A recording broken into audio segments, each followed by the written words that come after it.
வளர்த்தோம் சர்வேசா, இப்பயிரை கண்ணீரால் காத்தோம் கருக திருவுளமோ என்ற மகாகவி பாரதியின் வரிகளுக்கு ஏற்ப நமது சுதந்திரமானது எளிதாக கிடைக்கவில்லை. உதிரத்தாலும் உயிர் தியாகத்தாலும் கிடைத்தது. ஆங்கிலேயன் பேரரசின் கீழ் அடிமையாய் கிடந்த நாம் இன்று அச்சமின்றி வாழ்வதற்கு காரணம் எம் தியாகிகள் பெற்றுக் கொடுத்த சுதந்திரத்தால் தான். போராட்டத்தின் நிலை உச்சமடைந்ததை தொடர்ந்து ஆங்கிலேயர்கள் இந்தியாவுக்கு சுதந்திரம் அளிக்க முன்வந்தனர்.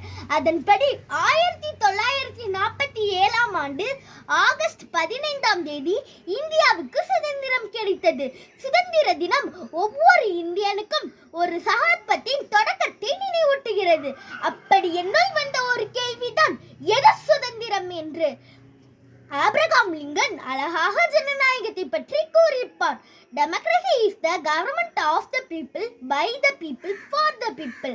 ஆனால் இன்றைக்கு அது of the people, by the people, for the people என்றல்லவா உள்ளது.